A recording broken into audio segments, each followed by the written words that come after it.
Okay, so good evening once again. Yeah, my name is Gage Kachom, and welcome to day two, right? I think day two or class two, whichever one that actually suits you. So today we're going to be looking at Kotlin data types and operators. In the last class, we took a deep dive into, the introduction to Android development and into Kotlin, where we talked a bit about Kotlin as a programming language, and then why we're going to be using that in our journey to becoming mobile app developers, right?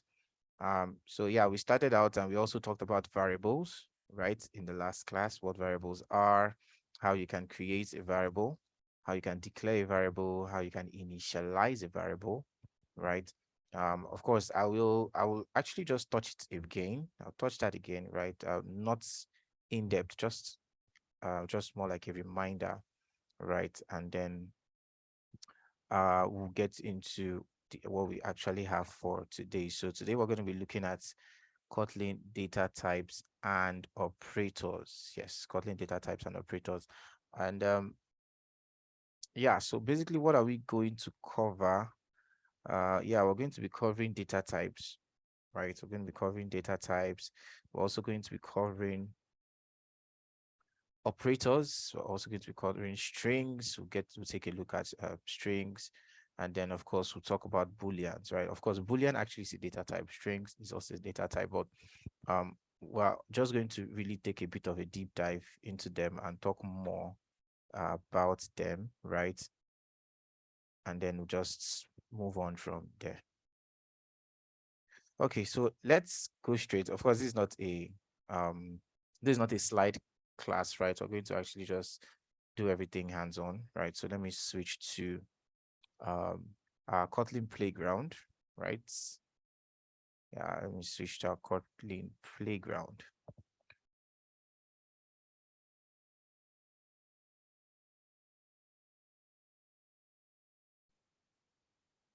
Okay, so yeah, like I said, so we're going to be we're going to be covering Kotlin data types, covering operators, covering strings, and also talking about booleans, right?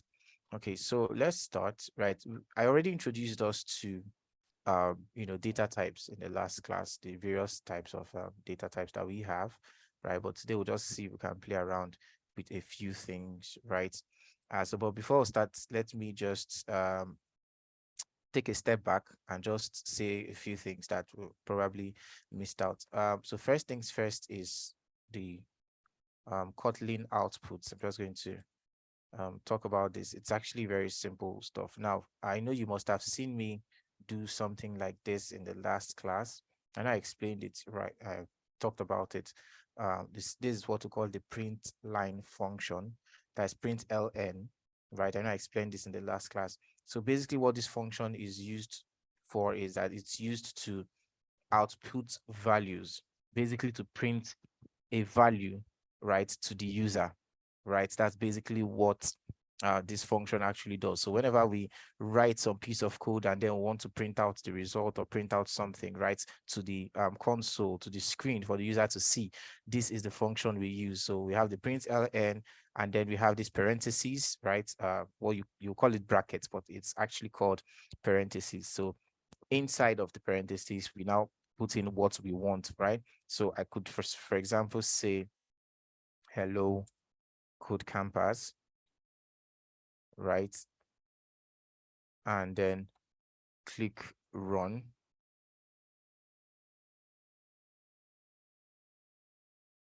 Okay, and then you can see it prints that to the screen for us, right? Prints that to the screen. So that's basically what's the Kotlin output, which is the print function. Excuse me, sir. I can't hear you. Can you hear me now? Hello? Yes, I can. Thank you. Okay, so where did you lose me? Let me know if I should step back a bit.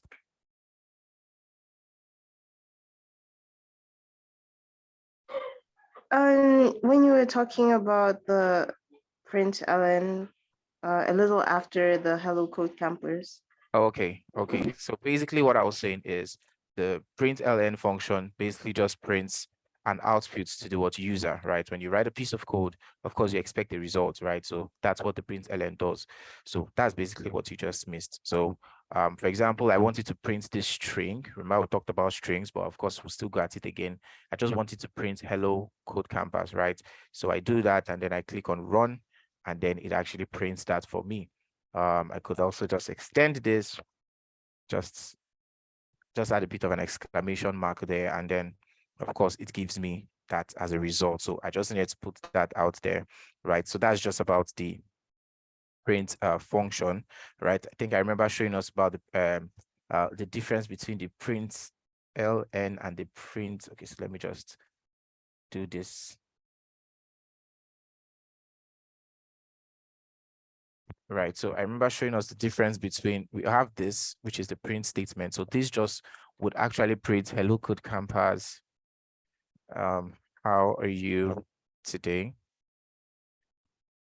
So if I were to run this, or when I run this, you can see it still prints it out, but everything is printed on the same line, right? But if I want probably the how are you today to go to the next line, that's where I bring in the print ln. So what that means is print, after you print hello code campus, take the cursor to the next line, go to the next line to perform whatever piece of instruction you want to execute, whatever thing you want to print out, right? Do it on the next line. So that's the basic difference between print ln and then just your print. Okay, so another thing I used, or I have currently used, I haven't used, it's Kotlin comments, right? So comments basically are used to explain code, right, and make it more readable, right? So this is just comments, what I just did here. So when I add a backslash, two of it, right? Yeah, that's a backslash, yes. When I add both two, and then of course I have this Kotlin output here, right? So this is a comment, just a way to explain your code, right?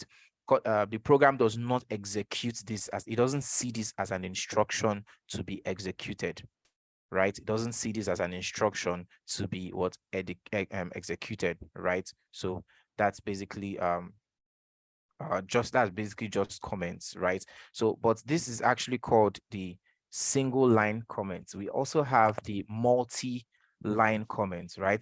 Multi-line comments start with a forward slash, and then you have your asterisks, right? And then could type whatever you want to type.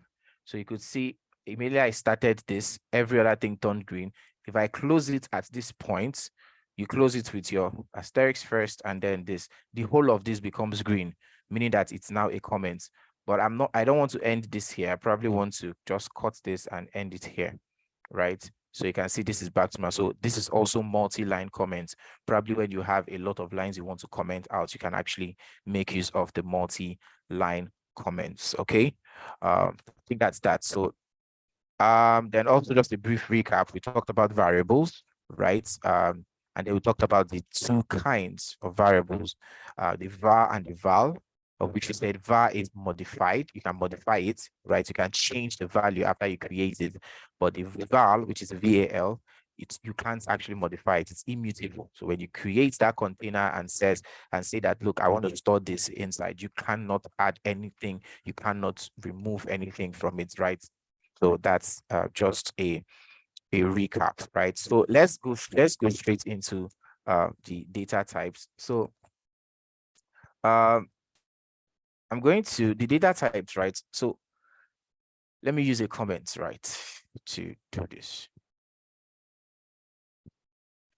So I'm going to use a multi-line comment. So they are categorized into different groups, right? The data types, they're divided into different groups. You have the numbers, right? You have characters, right? You have booleans, you have strings, and then you have arrays, right? They are divided into these groups, right? So we're going to start with each of them, the first group. So the first group is the numbers group, right? That's the first group we're going to be looking at, right? The numbers group. So number types are divided into two groups, right? The number types are divided into two groups. The first is the integer type. So I'm trying not to do a lot of typing, right? But let's just do that. I didn't prepare a slide for this because I actually don't want to. But we have the integer types, which consists of your bytes, like we talked about, your short, your ints, and your long, right? So these are integer what types, still under the numbers, right? Under the number category, right? Or group. Then we have the floating point type, right? This basically just represent numbers that have fractional parts, right? Decimals. The integer types are whole numbers, right? Integer type stores whole numbers. The floating point type, they store numbers with a fractional what parts that contains one or more what decimals, right? And then you have two types. You have the float and the double.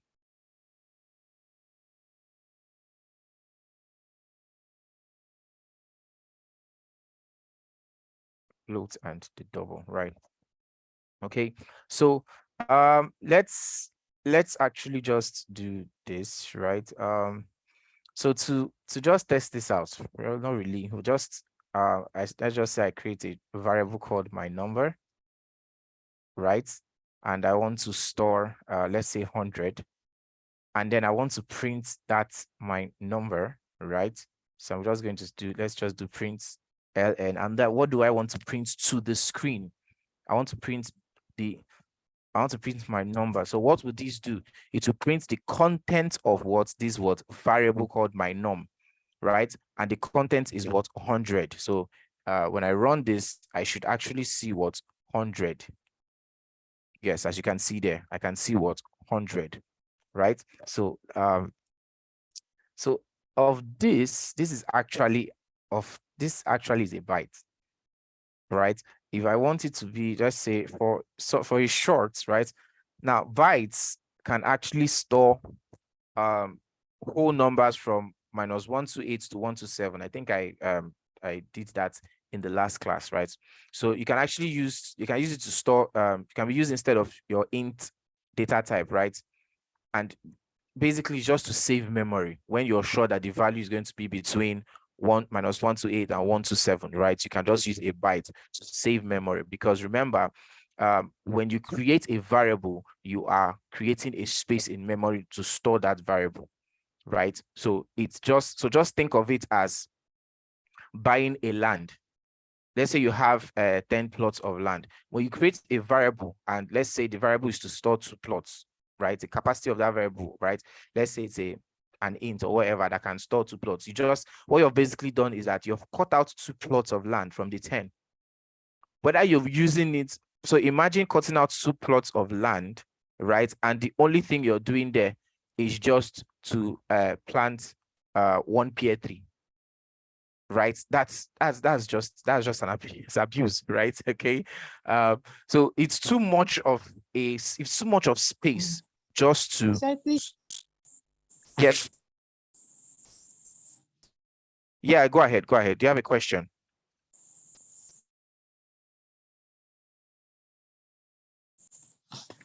Okay, no, sir, I wasn't hearing you at all. Okay, is it just you? But can you hear me now? Yes, I can hear you, but at some point it will just go off for a while. Okay, is any other person having this challenge? Let me know if it's Yeah, me too. okay. I think probably needs to solve that. Okay. Let's see.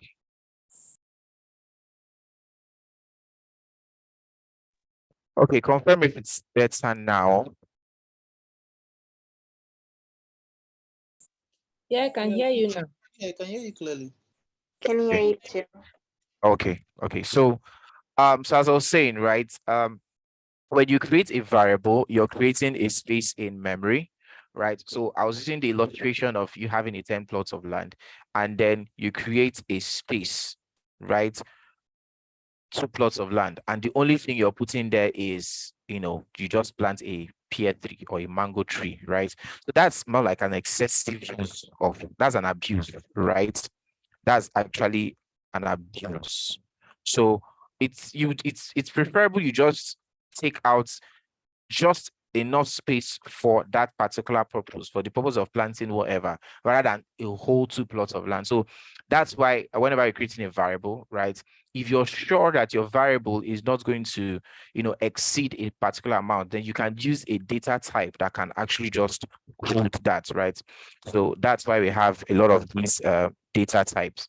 So for a short, right, a short can actually store numbers from -32768 down to 32767. So I really want, I'm not sure I want to start hitting at all these things. I remember I think I dropped a resource for you guys, right? So but that's basically that, right? You can keep on storing as much as you want, but of course you have to consider your memory, right? You have to consider your memory.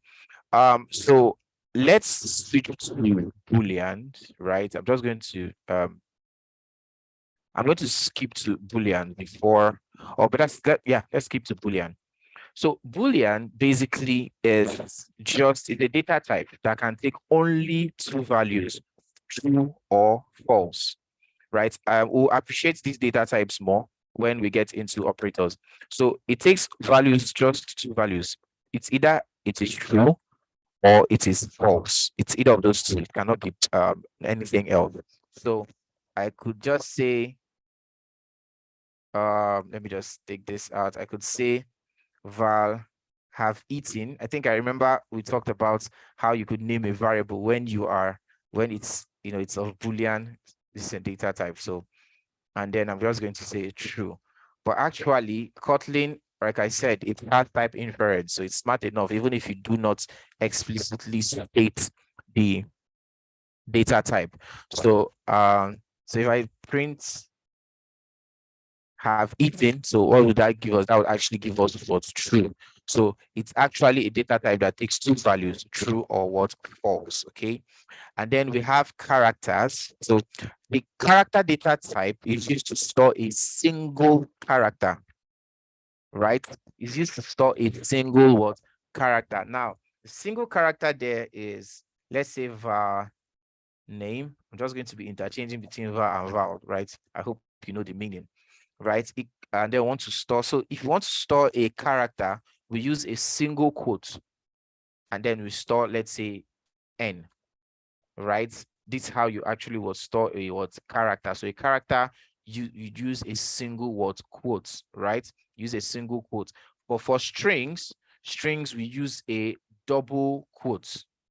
For strings, we use a double word quote. It's just to store a sequence of what characters. That's what strings are used for, to store a sequence of what characters. Just like I said, your name, right? Your name is actually a string because it's a sequence of what characters. Yeah, I think I actually talked about that in the last class, right? Then we have arrays, right? Now, arrays, which is this last one, arrays basically are used to store multiple values in a single variable, right? There's actually a topic separately where we'll just treat arrays, right? But I'm just introducing it, right? So it's used to store multiple values in a single what value, a variable rather, instead of declaring separate variables for each value. So just note that, right? It's actually a separate topic on its own where we're going to do a deep dive, right? But like I said, I'm just mentioning these things to you so you can actually know about what them, okay? And then let's then switch to operators, right? So we can actually play around, right? So operators are basically used to perform operations on variable and values. You should know the difference between variable and values, right? Variable is the container. Value is what is stored inside the container, right? So a typical example is I could say var x. Remember, x here to me is just the name of my variable. It can be anything to you. And I could say 3 plus 7, right? So what am I doing? I'm basically saying add 3 and 7. Whatever the result is, store it in X. That's basically what this is. right? So we use this plus here sign is actually what we call an what operator. So this is the what I can call it addition operator. Okay, so whenever you're adding comments, best to do it on this side. So we can call this the addition operator, right? Or yeah, you can just call that, right? So we used to add what two what values together, or you call it the plus operator, right? So of course I can actually, that's basically that. I don't need to, I can print the sum for you, right? If I want to print the sum, I would say print, and what am I going to print is x, because the value of 3 plus 7, I want to store whatever that sum that is in x. So when I want to print x, of course, that would give me 10, right? Good. So we have the plus operator. We also have the, let me come down here. Yeah. So that's the plus operator. We have the subtraction or minus operator, right? We have an operator for, let's say 3, this is minus, right? So I'm just calling this, right? You can negate call it, yeah, you can just call it the minus operator. We have the multiplication.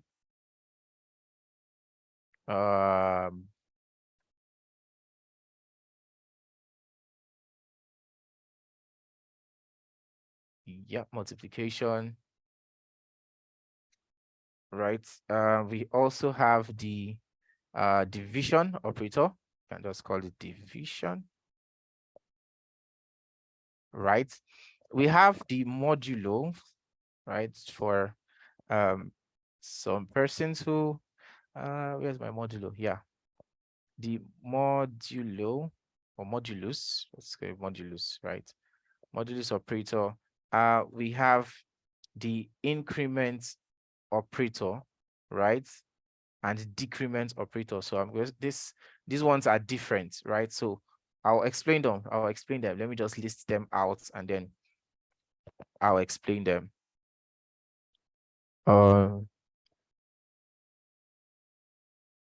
Increments, decrements. Okay, so I'm going to change. Now, you would notice something. I'm using a var here, right? So actually, if I run this, I remember saying something. Your code runs from top to bottom, right? It runs from top to bottom. And a var is a kind of variable that can be modified. So if you notice, I'm using the same x here, right? Like I'm creating the same variable with the same name. Now, actually, you should not do this. You shouldn't create the same variable with the same name. Okay, so let's just do an a B, a C, a D, an E, an F, and a G. Okay, so I can just print all of them.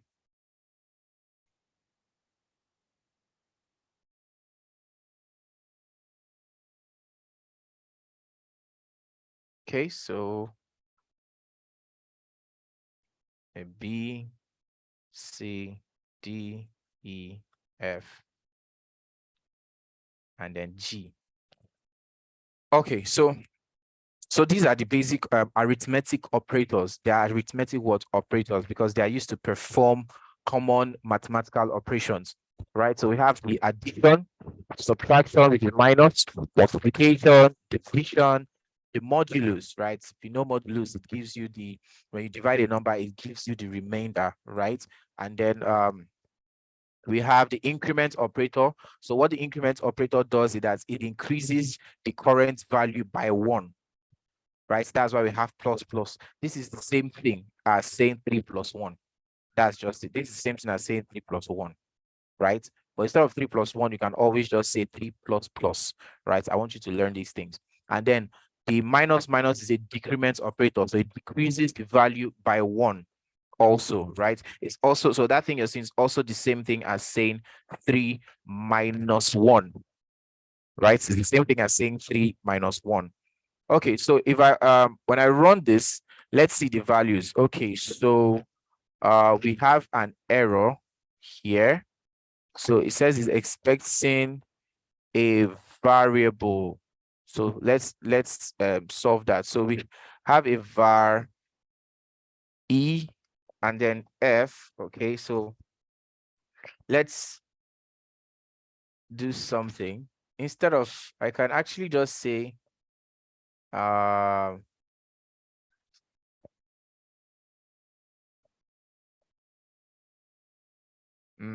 let's do this. So okay, so these are your answers. I'll explain. So we're using a print statement. That's why. So let's use a print ln so that everything goes below, right? Everything goes below each other.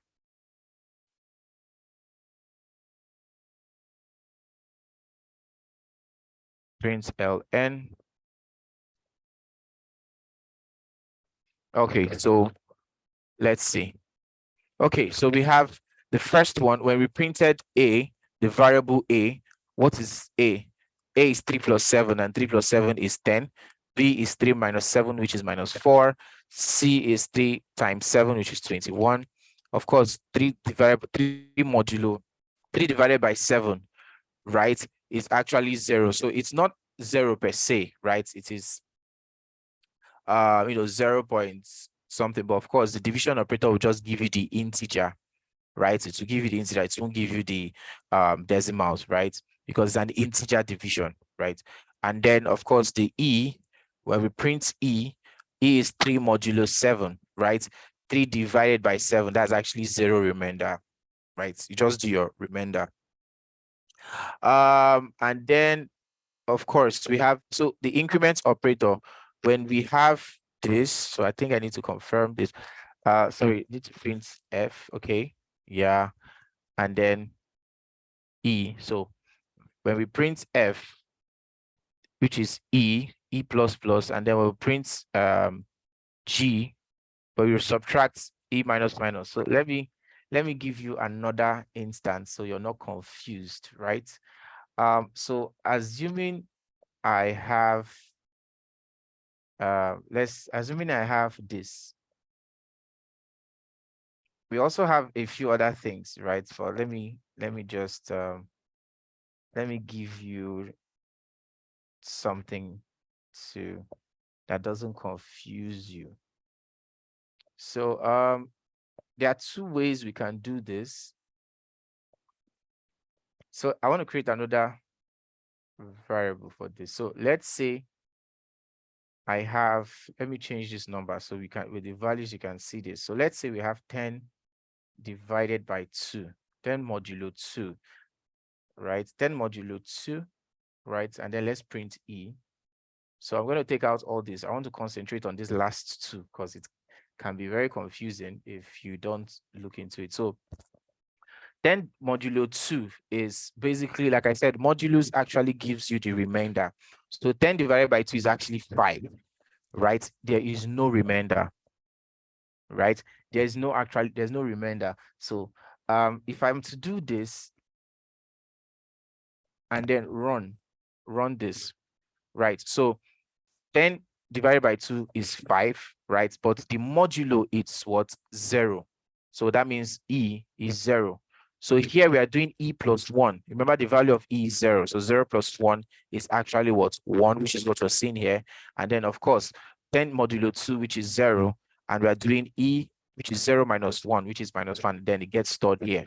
So the increment operator, right? This is we actually have to do it the other way, right? That should actually give us this, okay, sorry,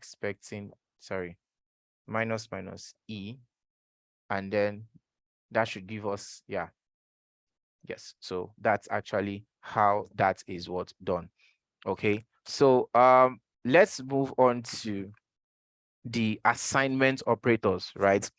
The assignment operators. So assignment operators are used to assign values to variables. We have actually used it, which this is one of them. What you know as equality, your equality sign, right, is actually an assignment operator. Remember, I told you in the last class that equality is double of this. When you have two of this, that's equality. But when you have just one, that actually is an assignment what operator, right? So, that's something to take note of. A typical example. Now we have, in as much as we have the assignment operator, we also have what we call an addition assignment, subtraction assignment, division assignment. What that means is this. I'm going to give you an example with the addition assignment, right? Let's say we have x equals 10, right? So we're storing 10 in x, right? I could say x, remember x is actually what, 10. I could say plus equals what, 5. And then if I print x, okay, sorry, plus equals 5. So if I print x, or when I print x, what do we have? We have 15. So what does this mean? This is an addition assignment operator. This is an addition assignment operator. So what does it do? If first of all, it adds the number and then before it what stores it. So x plus equals 5 means take 10 plus 5, then you now store it in x. That's basically what the addition assignment operator is.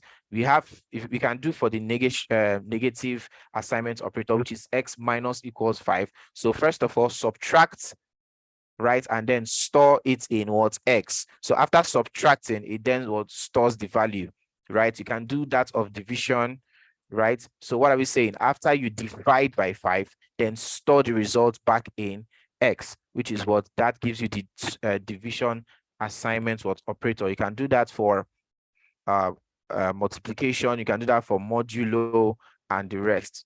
So the next type of operators is we have is the comparison operators, right? So comparison operators, they are used to compare two values, right? Two values, and they return a Boolean value for you as a result. That means true or false. Remember, when you want to compare something, of course, it will actually give you a true or a false, right? So what does that mean? Assuming I have, let's say x equals 10, and I have another variable called y, and that equals 9, right? So let's look at the very first comparison operator. The very first one is the equality. Equality, to check for what equality, what you know as equal to. So I can say I want to create a variable called result, so I can store my results there, right? I could say result, and what do I want to do? I want to check if x is equal to what, y, and then store it in results and then print it. So now the question is this: is x equal to y? Of course, the answer is what? No. So no is actually what? A false. So let's run this and then let's see. Yes, we have a what? False, because 10 is not equal to what? 9, right? So that's for equal to. Now we have you can also check if something is not equal to. You can also check if something is not equal to. That you use an exclamation point and the equalities and the assignment operator, right? So this means not equal to. So we are saying x is not equal to y. Is that true or false? Of course, that is true. 10 is not equal to what? 9, right? Another comparison operator we have is the greater than. So 10 greater than 9, of course, that is actually true. We have the greater than or equal to. Greater than or equal to, of course, you know this from your mathematics. This will also give us true because it is or. So it greater than or equal to. So of course, if we have the greater than, we also have the less than, right? And then the less than is false because 10 is not less than 9. And the less than or equal to y is also going to be false because it is not less than y, neither is it equal to y, right? So that's actually for comparison operators, right? That's for comparison operators. Then, of course, we have the last one, which is logical operators, right? Logical operators. These ones are used to determine the logic between variables and values, right? Between variables and values. Now, they are basically three, right? We have the um logical and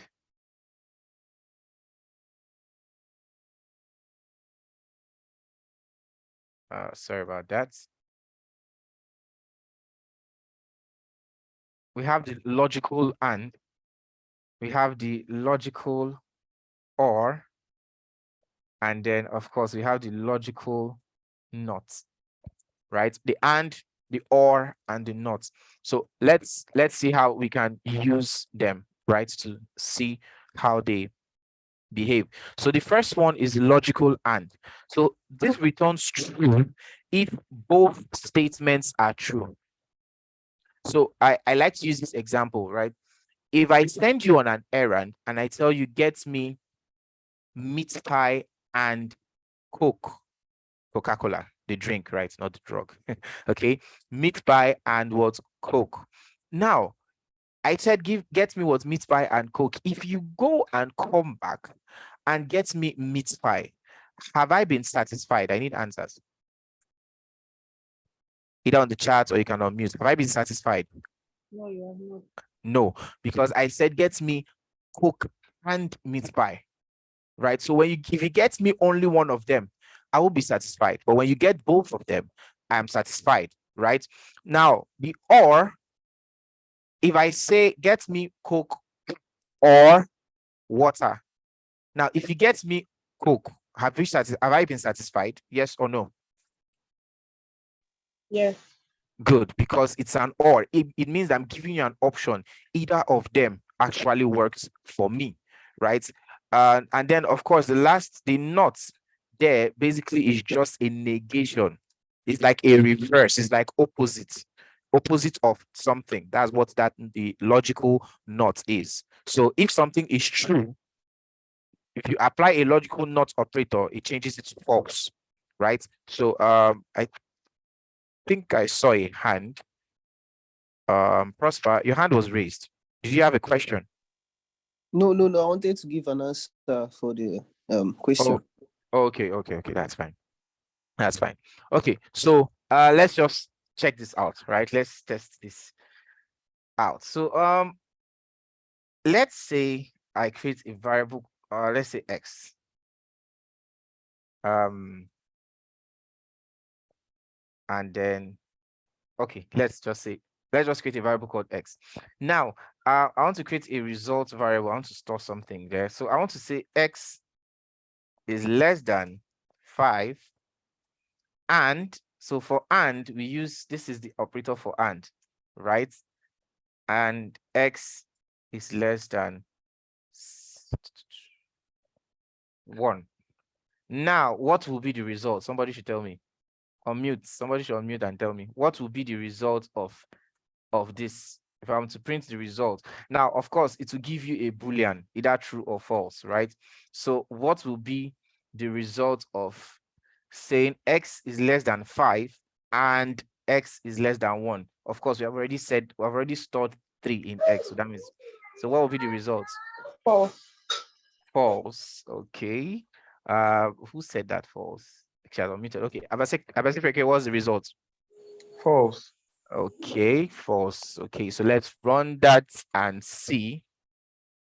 Yes, so we have false because x less than 5 is actually true, right? It's actually less than 5, and it is also true that x is less than 1, right? So what if I make this?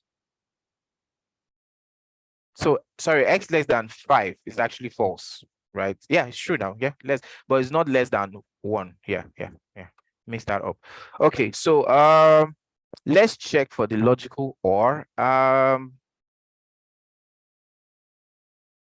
Okay, so what's the result of this? What's the result of this?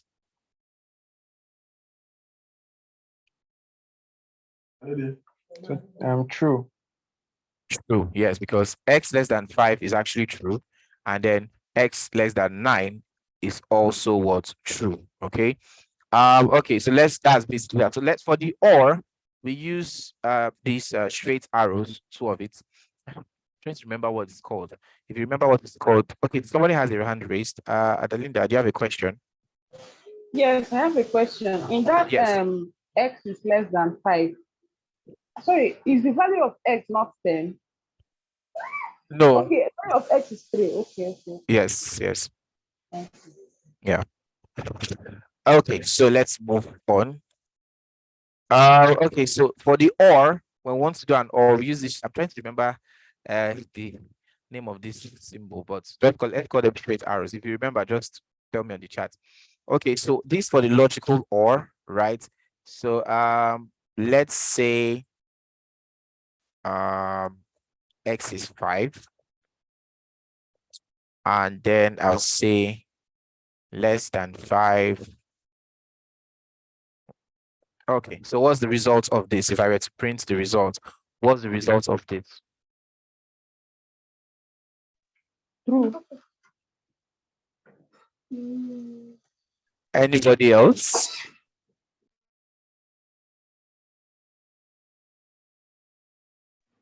I think it's false. Okay, Evelyn thinks it's false. Anybody else? Corey? It's false. It's false. I'm telling you, you've changed. Corey, I've not heard. Did you say anything? Yes, I said it's false. Okay. Okay. I said Okay. true. Okay, so let's run this. Yes, it is false. Okay, x less than 5 is what? Not true, because x is not less than 5, right? X less than 4 is also not true. So false or false gives you what? False. Okay, so what if I do this? I think I changed my input, sorry. What if I do this? What will be the result? True. True. Any other person who is in support of Imapon? Supported. True. True, true. Okay. So that gives us what's true, because true or false is actually what's true. Okay, so good to know that that has actually entered. So that's actually about Kotlin what operators, right? Let's talk about Kotlin strings, right? I just want to show us a few things you can do with strings, right? Because you're going to actually need that. You're going to need that. Now, Kotlin strings basically are used for storing text, right? And of course, like we said, it's a collection or a sequence of characters, and it is surrounded by double quotes, right? It's surrounded by double quotes. So that's that. Now let's do some examples, right? Let's take some examples. So it's just have a name. Whose name are we using? Okay, let me use Corey. It's short. I don't want to do it. I want to print Corey name. So this should give us what? Query, right? Okay, good. So that's basically how you create a string, right? So of course, now how do you assess a string? You know, you can actually remember we said a string is a sequence of characters, right? So it's also possible to assess the individual characters in a string, right? You can assess the characters of a string, right? So, but to do that, we have to refer to what we call the index number, more like, or you call it a position, right? Because if it's a sequence, right, it means that there is an index, there is a position for each of those characters, right? Now, in programming, right, index doesn't start from 1, it starts from 0. Right, just see programming or computer science. It starts from what? 0, 0, 1, 2, 3, 4, 5. So it doesn't start from 1, 2, 3, 4, 5. No, it starts from 0, 1, 2, 3, 4, 5. So that's something you should take note of. So assuming I want to print, okay, maybe I'll just ask this. Let me see who got the last thing I said. But if you want to access a particular character, right? What did I say? You refer to the index number and you put it in a square bracket. So what do I mean? Instead of printing name, I could say name, but I want to print the elements at the, let's say, the third index, the third position, right? So I'll just do this. So if I'm to print this, what character will it give me? Let me see if there's anybody that can answer this. Why? Why? Any other person? Oh, Sorry? Why? I think oh. Why? So why? Arrow? Oh. Why? Why what? Why are you asking me a question? Why what? It will give. I think it will give the Y alphabet. Okay, we'll say why. Okay, well, that's by the way. Okay, so I've heard Y, I've heard O. So, okay, let's test that out. So that would actually give you the Y, because like I said, indexing, right, in computer science, programming, we start from 0. So C has a position of 0, O has a position of 1, R has a position of 2, Y has a position of 3. Okay, so 0, 1, 2, 3. So if I want to print the elements in position of 2, that would give me what? R.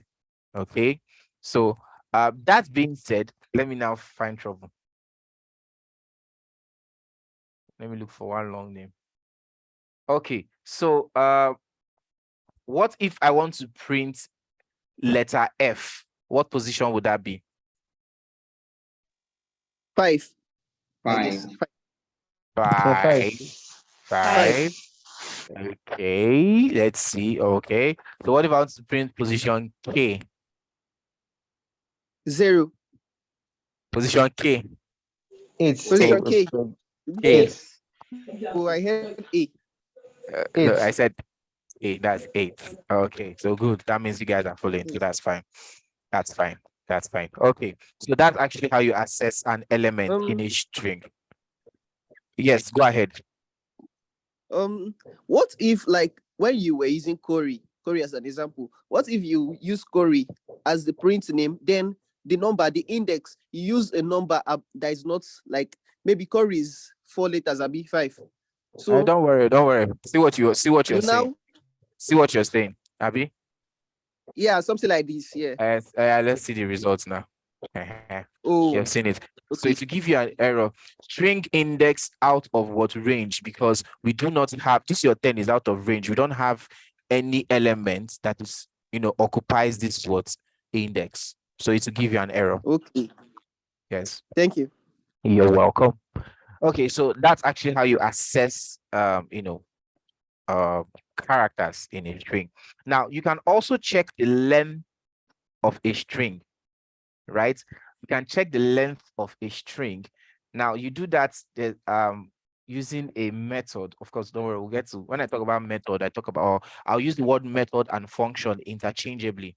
We'll get to talk about Kotlin functions and all those stuff, right? And you understand. But of course, a function or a method, right, is just a section of your code or program that does a specific task, right? That does a specific what task. Just take note of that. So in strings, there are certain functions that their job is to just do something, just one thing. That's just all they do. A specific task. So just like your print line, it does is a function, is a method. It just prints what information to the user. That's all it does. It just prints, right? So we can also use a method to check the length of a string. So how do we do that? If I want to check the length of the string, which is stored in name, I'll just say name dot length, right? And it will give me the length of this string. So this dot, you call it an access operator. It's just a way to access what a method. access a function that can be called on what this variable, right? So let me see if I can use this to explain this dot operator, right? And this function. So your human body, you have your hand, you have your legs, you have your eyes, your nose. Each of them has is what function. So you are the variable right now. So when you call your eyes, what does your eye do? Your eye what sees. That's all. So I could just say, Corey, look at this. So I am trying to access your eye, which has a function of what's seen. So that's just it. So seeing is a function that can be called on you because you already have that function came with you. You can see as a human being, right? At least I know Corey is not blind. I know none of you are blind. If not, you'll not be on this call, right? You can talk, right? So that's a function. Your mouth, right? So when I can say, okay, Chinazom, tell me this, right? I've called the talking function. Let me use that, right? On Chinazom. Now, the reason I can call it is because that function is embedded in her. That ability is embedded in her, right? So that's basically how this actually works. So the dot operator is used to call a function that can be, carried out on a string. And one of the things that can be done on a string is that you can find the length of that string. So when I run this, I should see, okay, I need to fix this particular guy. So let's keep this at 7. So you can see we have 10, right? 1, 2, 3, 4, 5, 6, 7, 8, 9, 10. We have 10 elements here, right? We have 10 elements. So don't be confused. We have 10 elements, but their positioning is 0 to 9. Take note of that. Their indexing is 0 to 9, but the elements in total are 10, right? So that's actually one of the things you can do, right? There are also other functions, right, that you can call on strings, right? Another one is, permits me to just copy and paste, is dots. We have 2 uppercase, right? I can convert this to uppercase. I can also convert to lowercase, right? So when I run this, okay, sorry, I did not add a parenthesis there, right? And then,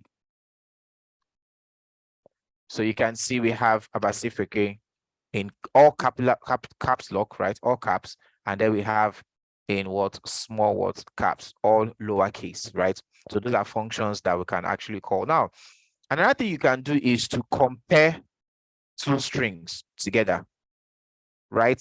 We can compare 2 strings, right? And it will return an output if they are equal, right? I could say, let me sorry again here, and create another variable called name2, and then who has a shorter name here? Okay, I'll just use Ima. Yeah, let me just use this one, right? So I want to let me comment this out, right? So I want to check if you want to compare both of them, right?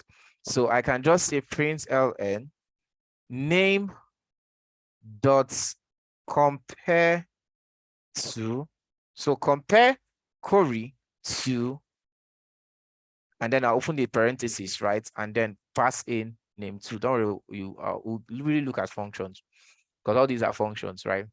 So name dot compare to, and then name2. So what am I saying?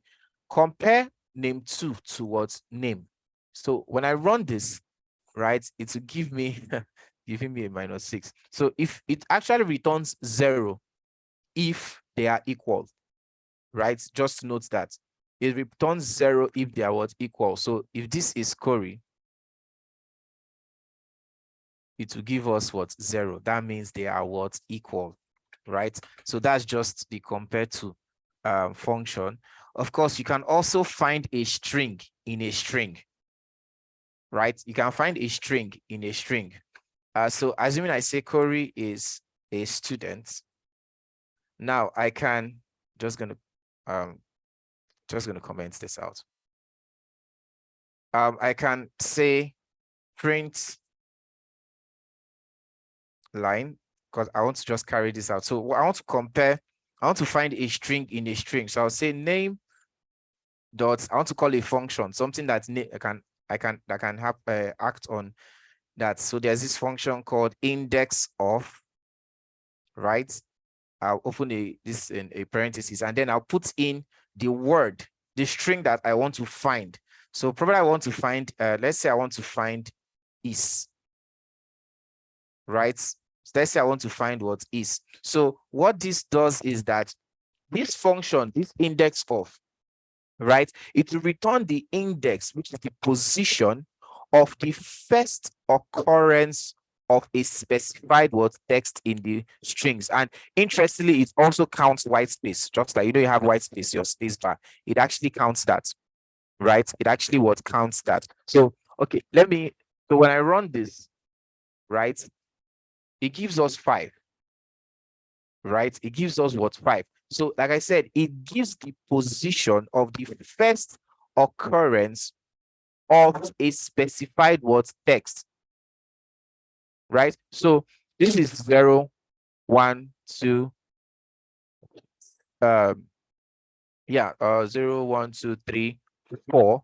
So Corey is 0, 1, 2, 3, 4, and then it gives, you have what is 5, right? So the first occurrence of a specified text, this is where it first occurs here, right? Let's say if I want to do a index of, let's say A, right? So the index of A is what, 8. So if you have 0, 1, 2, 3, and then we have 4, 5, 6, 7, and then we have what, 8. So it also counts white spaces. Assuming I want to check for Corey, so you understand this well, this will give us index what, 0, because Corey starts from here, and that is index 0, right? What if I want to say T, just T, right? What do we have? So it gives us 11. So 0, 1, 2, 3, 4, 5, 6, 7, 8, 9, 10, 11. First occurrence, not the second one. We also have a T, but it gives you the first occurrence, right? So that's actually finding a string in a string, right? Okay, so that's that, right? Now I think I actually showed you guys string concatenation, right, where we use the plus operator to join 2 strings together. So assuming now I can do something like Curry is a student of Android. Okay, let's just say of KodeCamp. Right, I could join these strings together by saying I'll just do it inside the print statement. Instead of creating a variable, I'll just say name plus name2. So it's just, so this what joins these strings what together. But of course, you see, it doesn't give it any space here. So this is one way of doing it. Another way is I could just do this and then give an empty string here. This is an empty string, right? An empty string, right? And then concatenate this again. So this will just give me that extra, that space there, right? So that's how you do string concatenation, right? Okay, that's actually that. Okay, so I think that, yeah, so that's basically that. We looked at string templates in the last class, right? So I'm not really going to delve much into that. So let's look at the last data type we have here, which is the Boolean, right? The Boolean. So Booleans, now very often, like in programming, right, you will need data type that can only have one of 2 values, either yes or no, on or off, true or false. So for this, that's where Kotlin has the Boolean data type that takes the values true or false. So a Boolean data type can be declared with the Boolean keyword, right? So you can actually declare. Remember, I said declare. So I could say var is hungry. Declaration. That means I would just want to, so just this. And then I'll say it was true. So I have declared and also even initialized that this is hungry. This variable is a Boolean what variable, right? The Boolean variable. But let's look at of course we've actually seen it in the operators, but let's just do something, right? Talking about the Boolean expression, right? So a Boolean expression returns a Boolean value, right? And we have actually done that. I just want to reiterate, like where we have var x and we store 10, and then we have our y and we store 9 or 8, or is that you, whatever. So I could just print the result of x greater than what u, okay? And then this will give me either true or false, because so they gave me true because 10 is actually greater than 9, right? X is greater than u. So this is a Boolean what expression, right? This is a Boolean what expression. It's a Boolean what expression. So take note of that, right? A lot of things, right? I could say x greater than or equal to 9. Of course, that one will still give us what's true, right? Or I could do a check for equality by saying x is equal to u. Of course, that gives us a false. Okay, so Abasek, go on. You have a question? So please, sorry, I had kind of like network issues. Can you go over that compared to function again? Okay. So the compared to function. Okay, let me just well, I'm basically done with this. So let me just comment this out, right? And then uncomment this. So if you hold control and your backslash, you can comment and uncomment. Control backslash just does it for you automatically. Okay, so what I said in the compare to function, right, is that you're comparing two strings, right? That's what the compare to function does. It's used to compare two strings and it returns a 0 if both of them are equal. That's just how it works, right? It returns a 0 if both are what's equal, right? So if I run this, you can see this is giving me a -44. Both of them are not the same. But if I make this Corey, make this Corey, and then run this, right? That should give me what, a 0, right? So that's what the compare to function actually what does. So it just compares two strings, right? And returns a positive number or a negative number or 0. It actually depends on the two, right? But the thing is this, it actually compares it on the basis of the Unicode value of each character in the strings. So, well, you may not actually have to use this, but it's just just a few functions you can actually just want you to actually just know that, right? Are we good? Yes, sir. Okay. Yep. So that's actually that's for today, right? I don't want to go into the next thing. So in the next class, we'll look into conditional statements, right? We'll look into conditional what statements. So three major things yeah, for next week, right? But maybe I can actually just touch it. Okay, no, don't worry. I'll give us something. So next week, right, we're going to look into conditional statements, control flow, right? And then we'll also get into functions, right, next week. So next week is going to be really, really packed, right? So this is just introduction. We're just kind of warming you up. But of course, I'm going to drop a task for you guys for this weekend, right? This is just to, to warm you up, actually, right? So take note of that. So any question, what we call it, time out.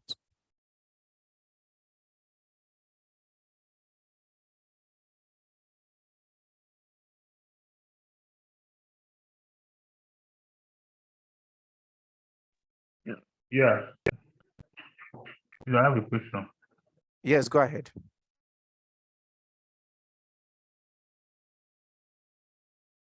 Go ahead. Go ahead. Okay, I just want to talk about just going in. I don't know whether it was only me. So,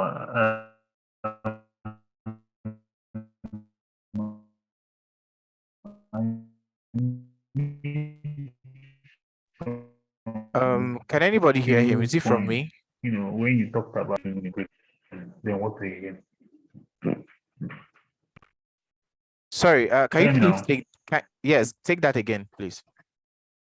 Okay, when the class was going on, it was going. My network was going on and off.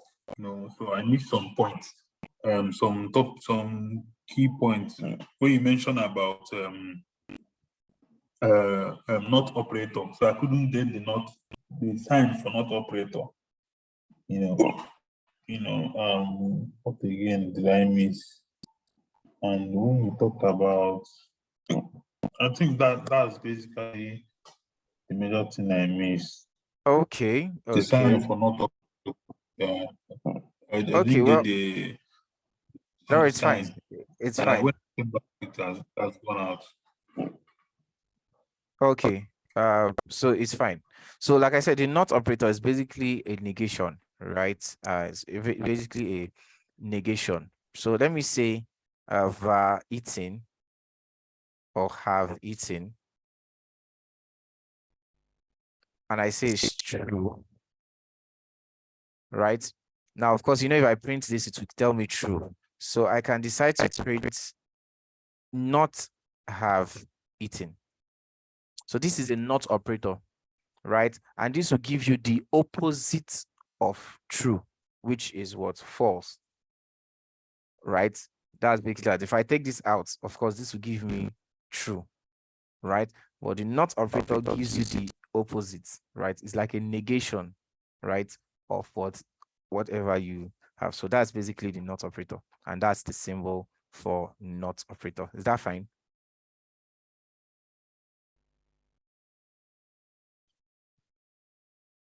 Okay. Prosper, go ahead. Yeah, for these variables, like to assign variables, like does it, like if in case I maybe use have eaten, I want to use have eaten now, then I now put maybe a hyphen before the eating. Will it throw an error? You mean something like this? Yeah, a hyphen, yeah. Let me run it now. So you see it, So it's right? only, Hold on, yeah, hold on. okay. Let me still add this here. So you can see it. So I remember in the last class, we did some naming conventions and rules for naming a variable, right? Oh, So yes, so you can't use this, but you can actually use this, if I'm not mistaken. You can use an underscore. You can use an underscore, but you can't use a hyphen. okay, thank you. Yeah. Okay, any question? Any other question? Any other question? Any other question? Okay, so in the absence of none, right? So there'll be a task waiting for you before the end of today. So let's take note of that.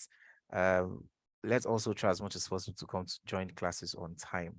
There are some few persons who I have not joined the class. Well, I hope to see them next week. Maybe some of them don't know we have actually started, right?